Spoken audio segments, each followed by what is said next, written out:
Hello, everyone. Wherever you are in the world, whatever time zone you're in, it's great to have you with us. I'm Shuli Ghosh, and I'm delighted to be hosting this discussion live from ISO's annual meeting in Cartagena in Colombia. We're here today to officially launch the world's first international guidelines for organizations and businesses to accelerate progress towards the UN's Sustainable Development Goals.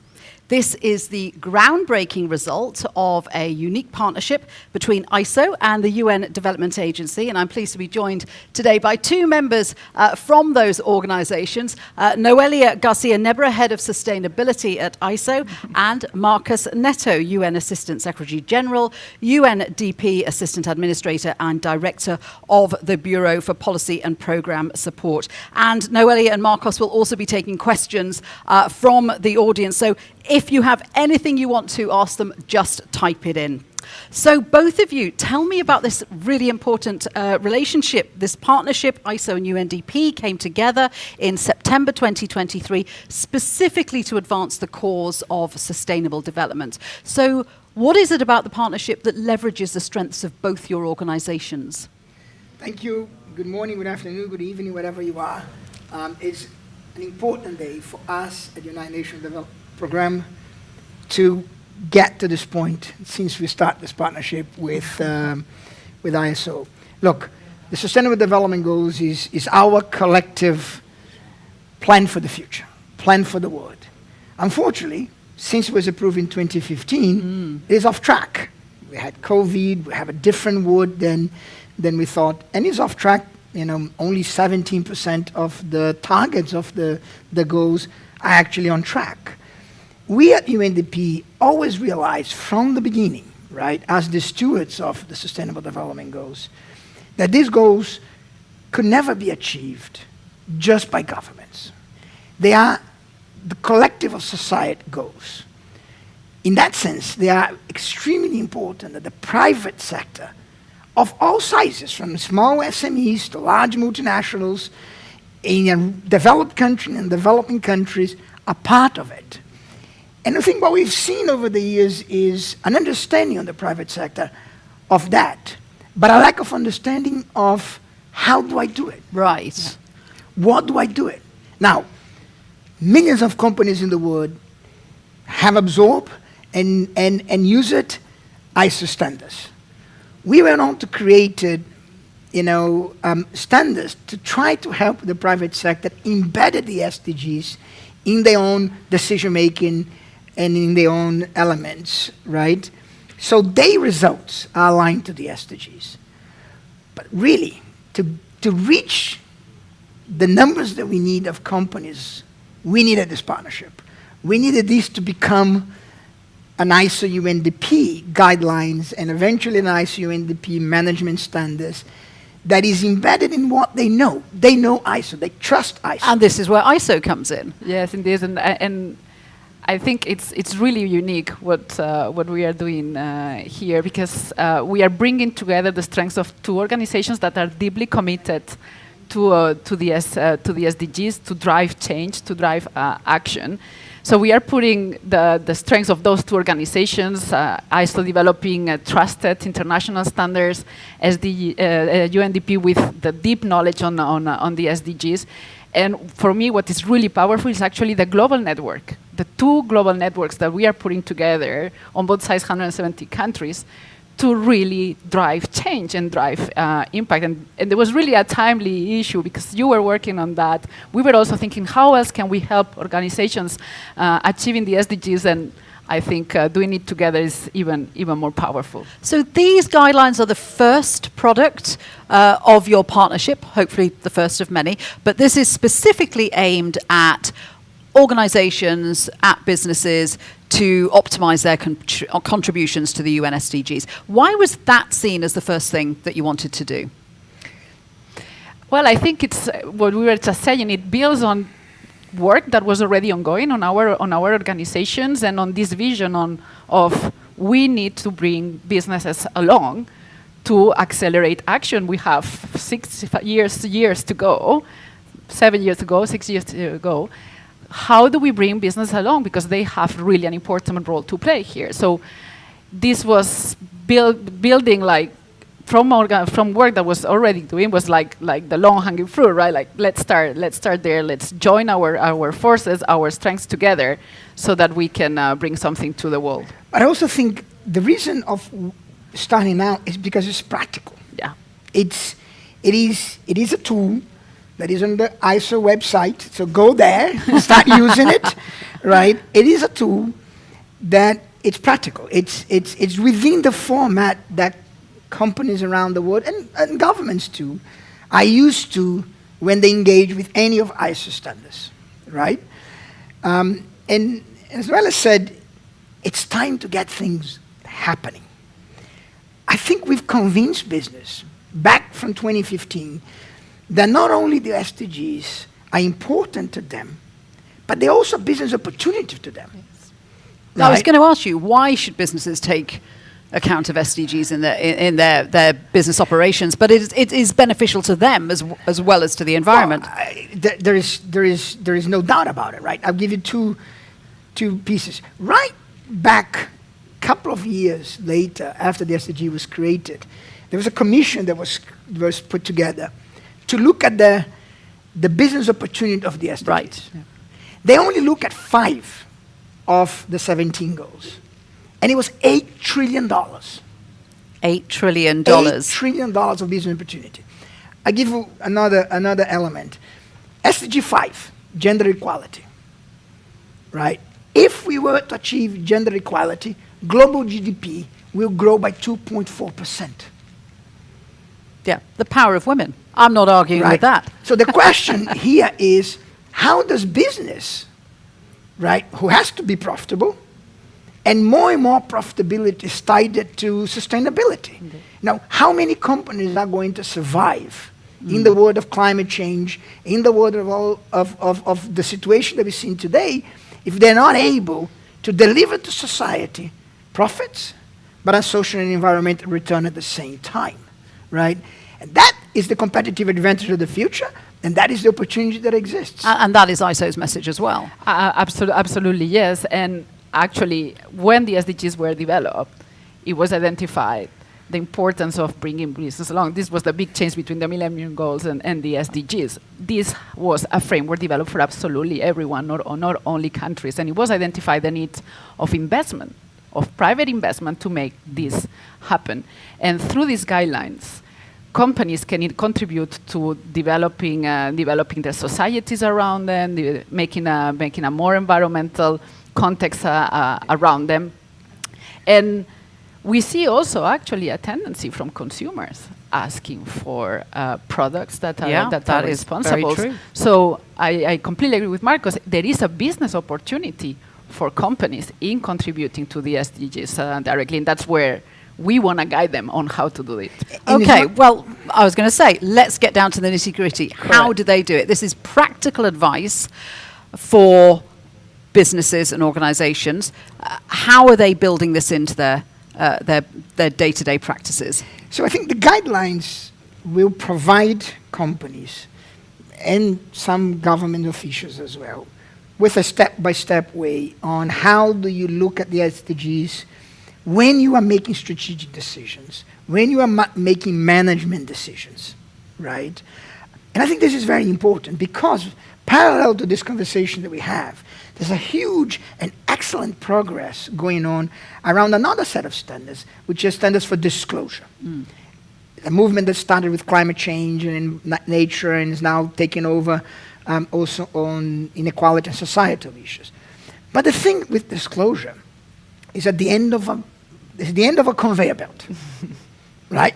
What a company does gets to be disclosed.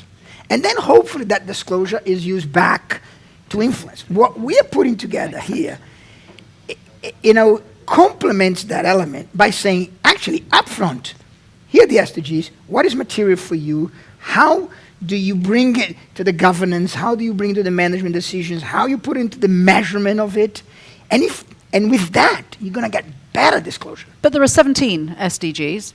They won't all be relevant for every company, will they? No, that's exactly what the guideline does. It's given the framework for a company to be able to assess which ones are important for them, which ones are important to their stakeholders. There is a lot of indication on the importance of bringing the stakeholders along in the guidelines, and then taking the right decisions and identifying priorities. Any organization has to identify priorities, and that's what the guidelines help doing. And then identifying targets and bringing that throughout the value chain of the company. So top managerial decision is super important, but then it helps trigger it down throughout the value chain of the company. The entire value chain. What about the fact that many companies say, well, look, we're already sustainable, we're already green, we already use sustainable products. Why should they follow these guidelines? That's the fact of having a holistic framework and a common framework helps already comparability, helps bring in accountability of those claims, because otherwise everyone can say, I'm green. But what does this mean? Here, what we are giving is a harmonized way, a common way for everyone to understand what does it mean to contribute to the SDGs, because otherwise, how do you do it? I think that's really important because it adds credibility. That was going to be my contribution to this part. It is, and this is why we wanted a partnership with ISO, credibility. If you are the best company in the world, if you have the best sustainability, and if you're as green as you two are wearing today, right? Great. Shouldn't be complicated for you to do this. And at the end result, you're telling the world not only that you are, but ISO is telling the world that you are. Do you think there needs to be then a sort of change in mindset with organizations from thinking, right, the SDGs they're a great target to aim for, to actually embedding them into the core of their business operations? There is no other way. Yeah. If what we've seen, we were talking about consumers. You want to employ a Gen Z?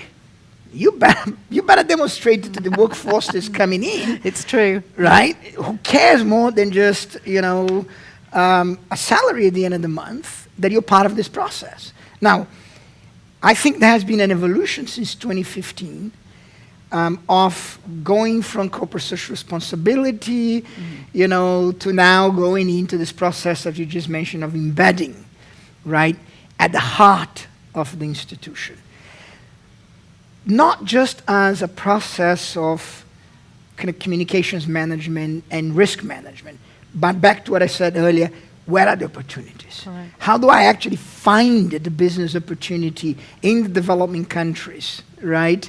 That are profitable, but are actually aligned with the SDGs. But you're right about the younger generation. They want to work with companies and businesses and organizations which are taking those steps to show that they are aligning with the Sustainable Development Goals. Sorry, I interrupted you. What were you going to say? No, it's completely right. I think it has this part as well, but as you were saying, Marcos, it's moving from the social responsibility. It's really the business case and the economic opportunity that it brings, but also how it drives innovation. Yeah, because by doing that, companies can really bring new business models, new ways of doing things, and new ways of mobilizing actually their staff to be productive and because they feel that they are contributing to something when they work every day in that. And actually, I think that new mindset and innovative new practices are going to be the way that they expand and grow, and in this new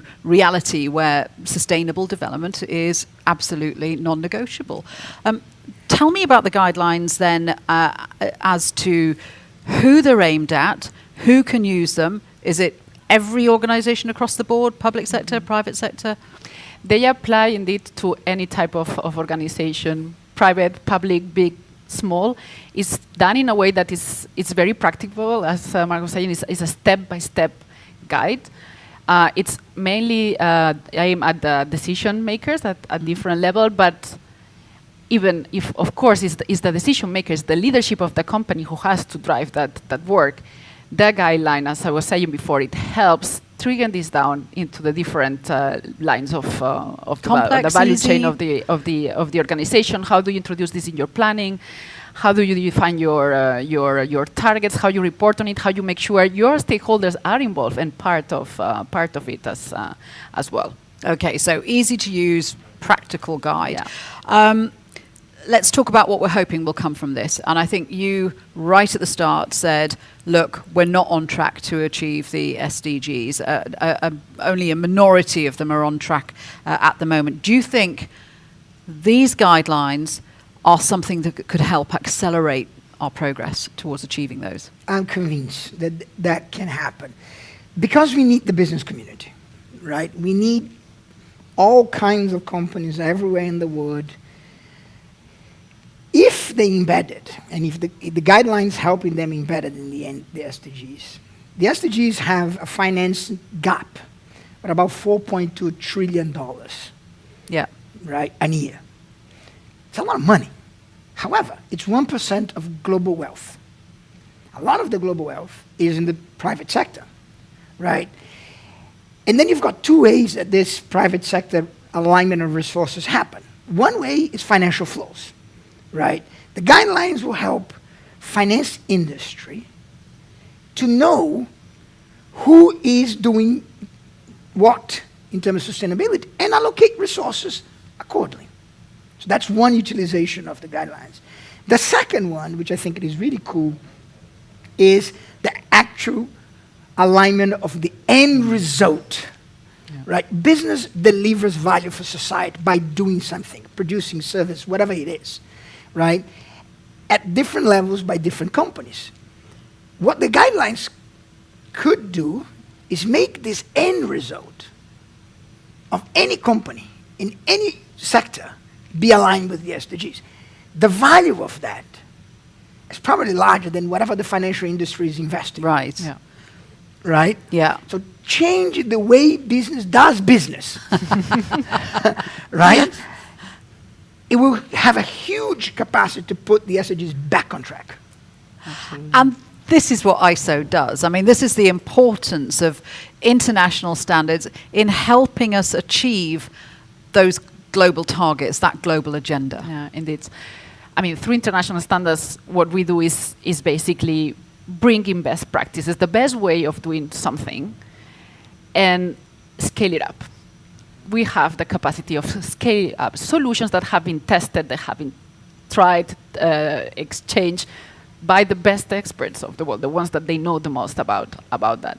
So through international standards, we have this capacity of improving. Like, it will be no one, it's like from the thousands to the millions, right? And that's what we are looking for here, because we need immediate action now.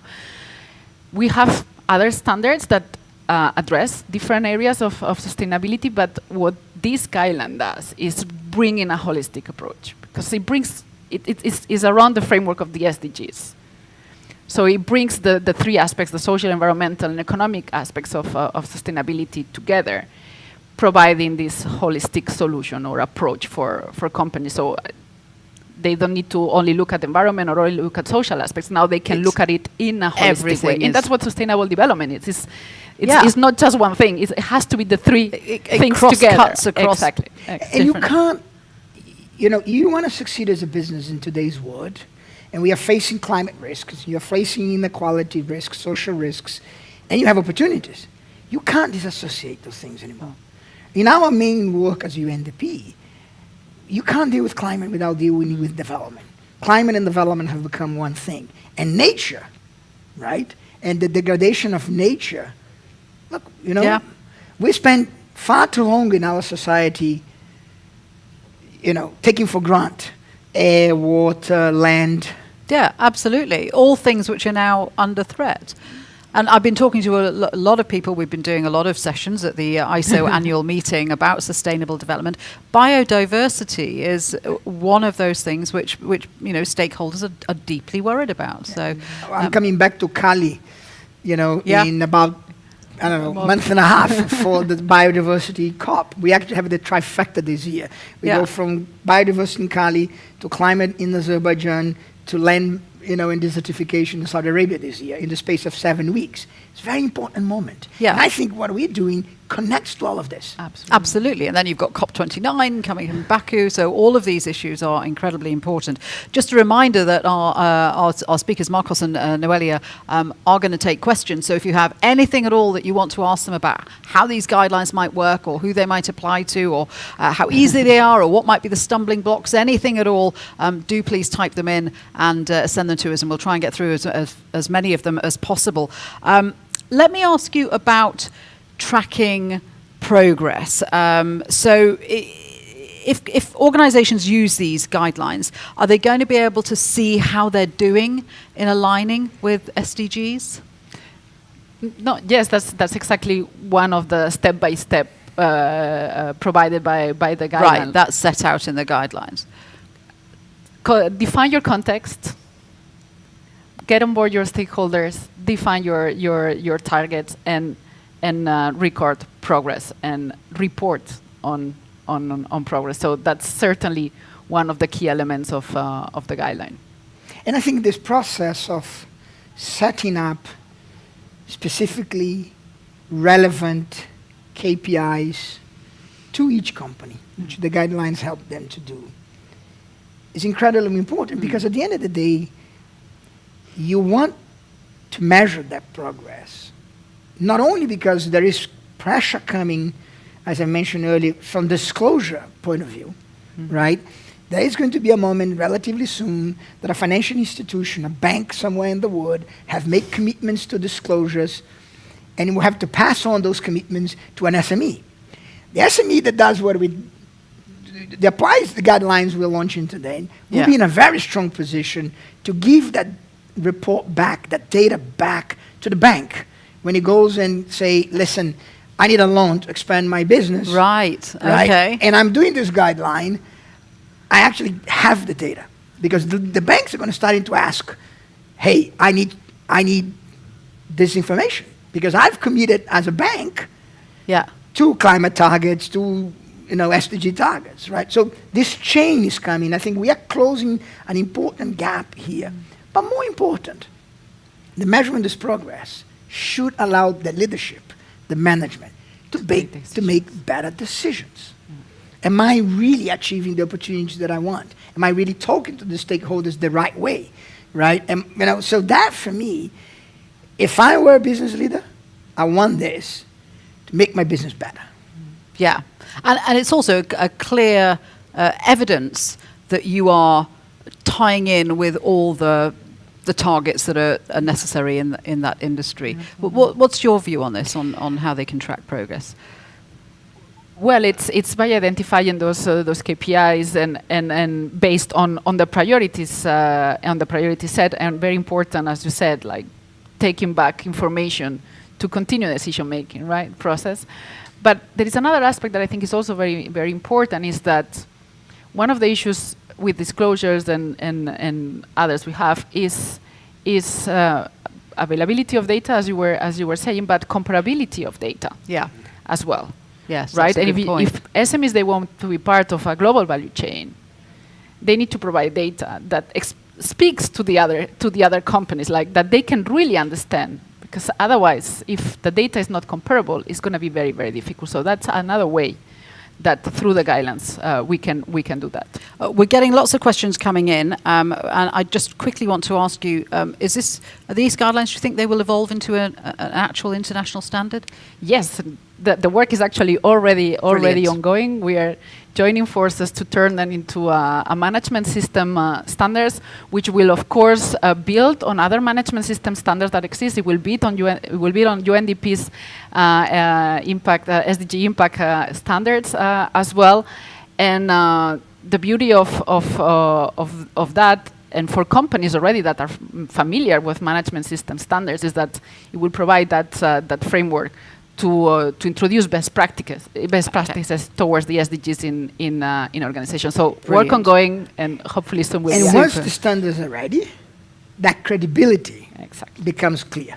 Becomes ironclad. Okay, look, we've got lots of questions coming in, so let's start with some of these. With all the sustainability-related directives and legal reporting requirements, how is this initiative going to help businesses navigate the complicated landscape of ESG?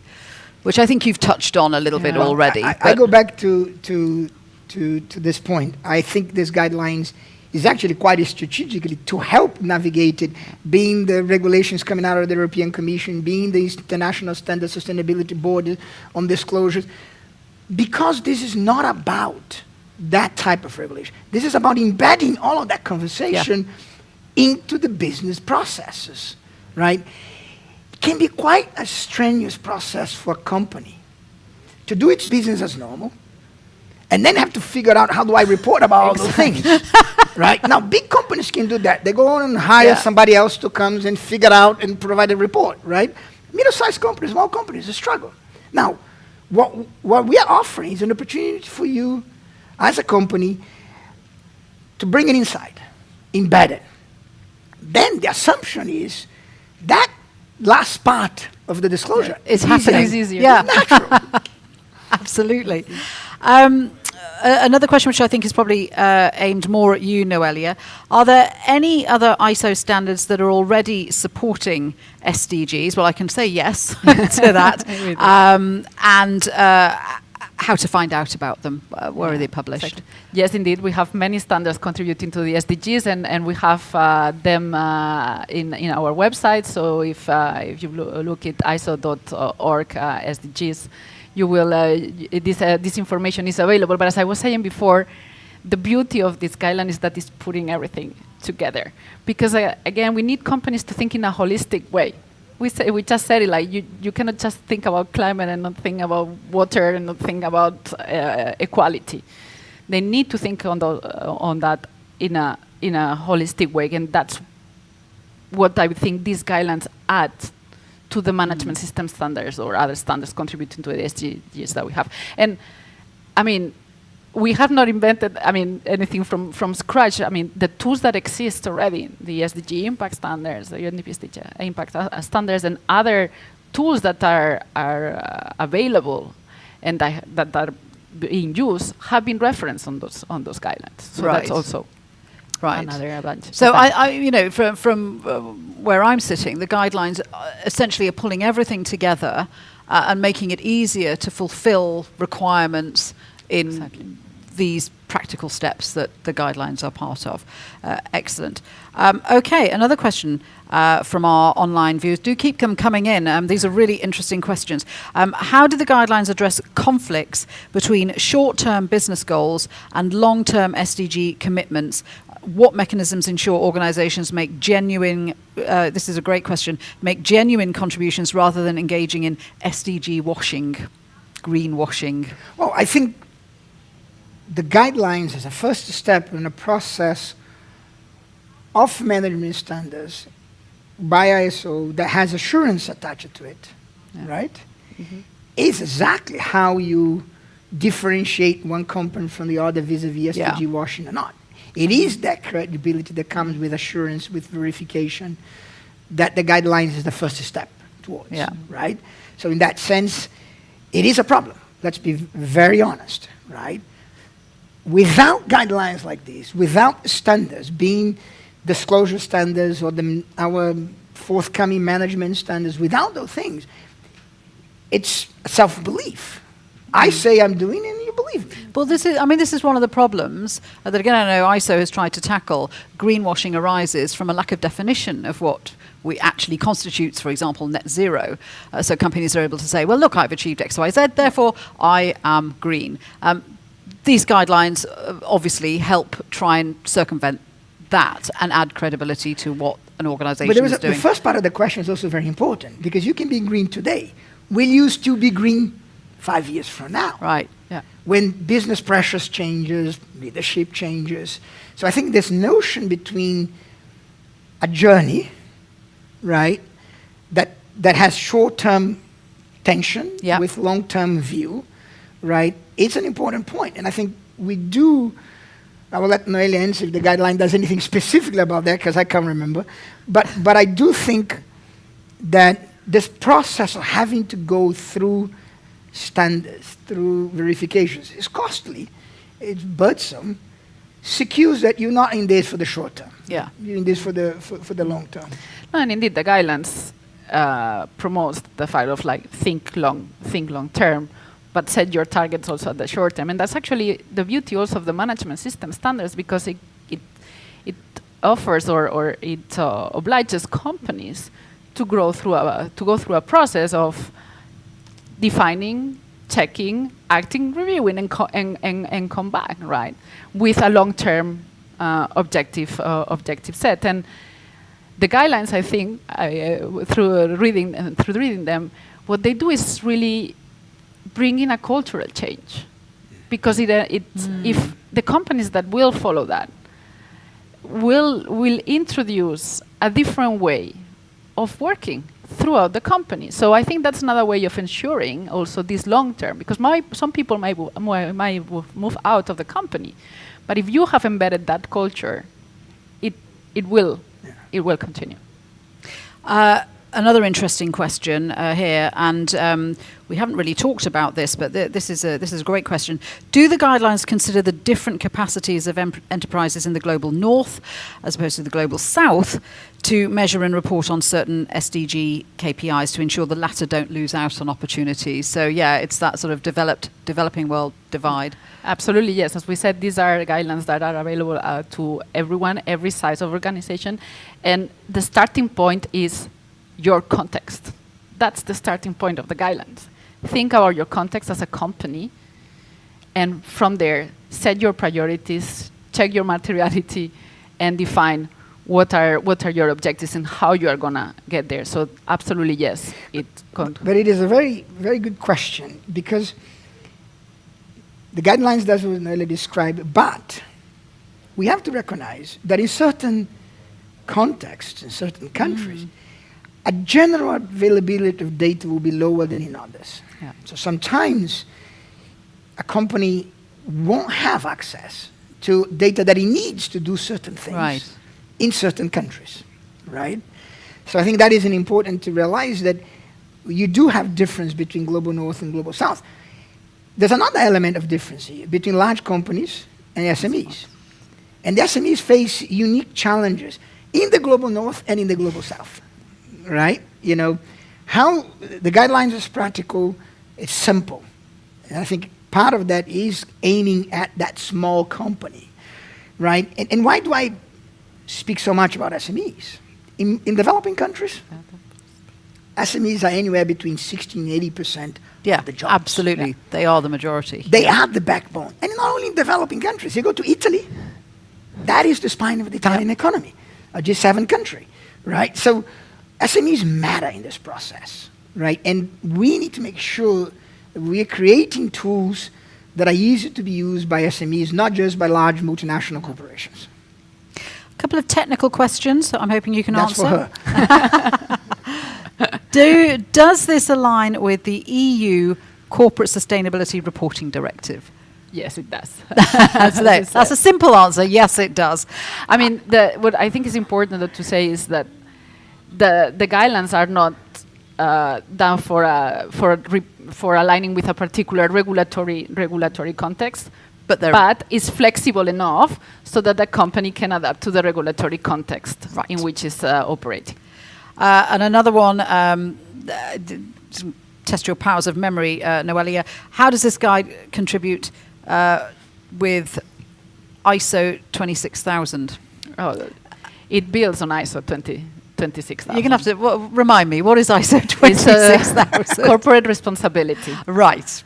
So it's a standard on corporate responsibility that touches upon a number of elements, human rights, equality, etc., which is referenced. It's referenced in this guideline together with the UNDP SDG. Yeah, I imagine that you've taken the utmost care to make sure that these guidelines fit with all the other standards that and if we miss somebody, let us know. Yes, we adapted. we still have time to. Yeah, they want feedback, so yes, absolutely give it to them.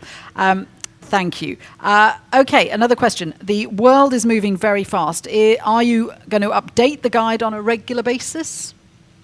Well, the next step, as we were saying, is first the management system standard that we expect to have next year. And then based on that, we will then reassess whether the guideline needs to be revised or not. In any case, in ISO, we have a process of revision of standards of every five years. Right. So in any case, that would happen. And I want to congratulate ISO and our partnership, because I think we have influenced each other in this process tremendously and become better because of that. The question, the world is moving very fast.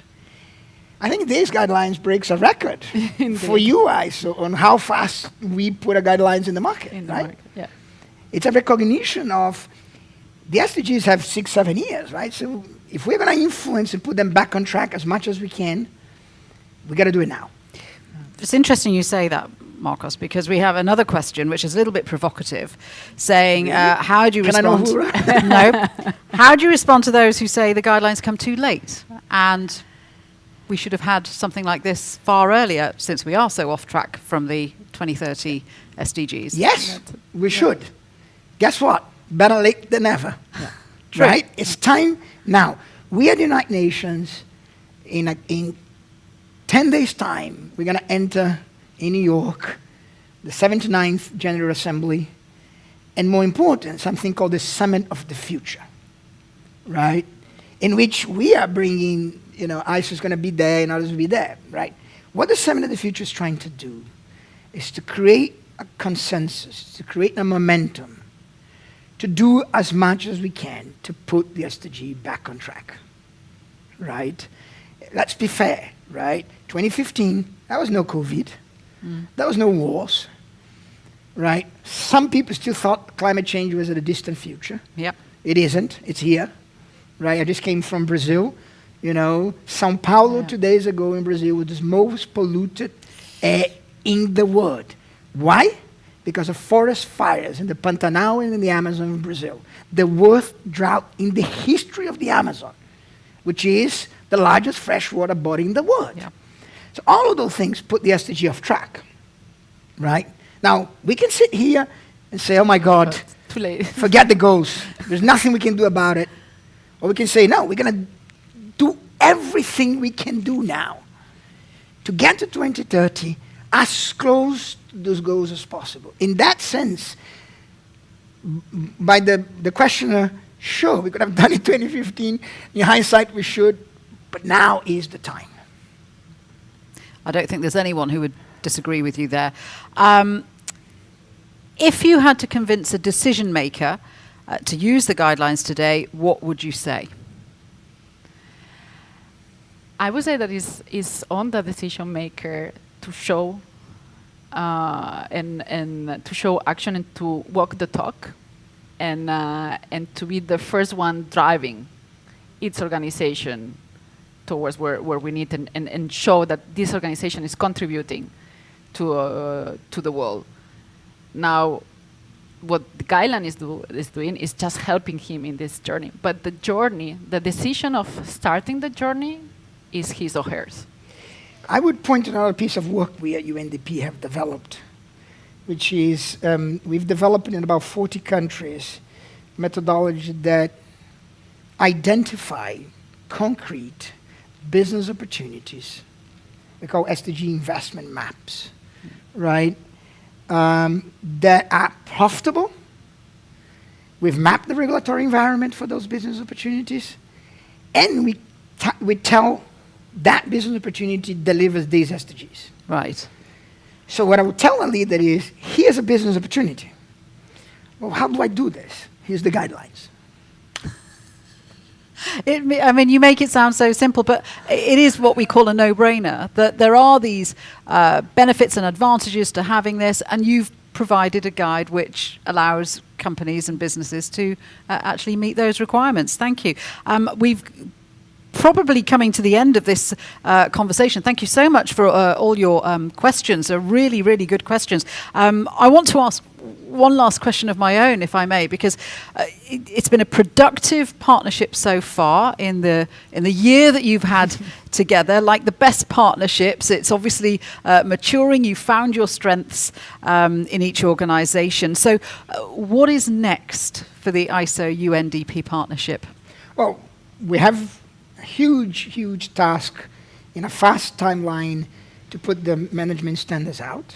We already have another initiative together in 14 countries to start with other partners, other organizations, not just the two of us, to actually help countries translate, the guidelines and also the disclosure standards to national jurisdictions, to national laws, right, and regulations. What, you mean a straight translation or No, actually understanding? An adaptation, right, got you. And a harmonization, and a training, a capacity building exercise for governments on how to use this other set of So standards that are adapting there. them for those countries. Right, yeah. so that's already going on.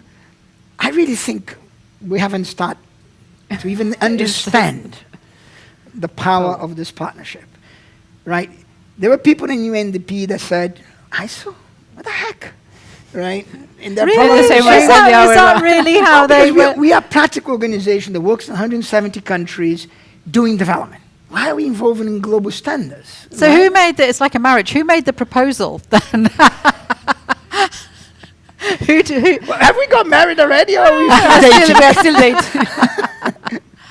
your side of No, I mean, I think we have a lot on the pipeline. Very important work to come forward. I think the next steps is to bring this work to the world, to absolutely everyone, to continue contributing to what is a really common goal, right? And continue getting to know each other and seeing exactly how we can leverage on those strengths for a better aim. But I think there's a lesson to everybody out there, right? There is power in establishing genuine partnerships among different sectors of society. Yeah. Sometimes we look at partnerships, from the same sectors, right? We partner. We don't do anything without partnering with governments, with other UN agencies, But there is power in this partnership that sometimes feels odd. There's power in that. There's learning in that. And institutions need to learn and learn faster. Well, there is definitely power in your partnership. Congratulations on the achievement. It really is an incredible milestone. Noelia Garcia Nebra and Marcos Neto, thank you very much indeed for talking to me. And you can find more information on ISO's website. The guidelines can be found at iso.org/SDG Guidelines. If you're on LinkedIn or YouTube, please do share this video with your colleagues. But for now, from all of us here, thank you for watching and goodbye.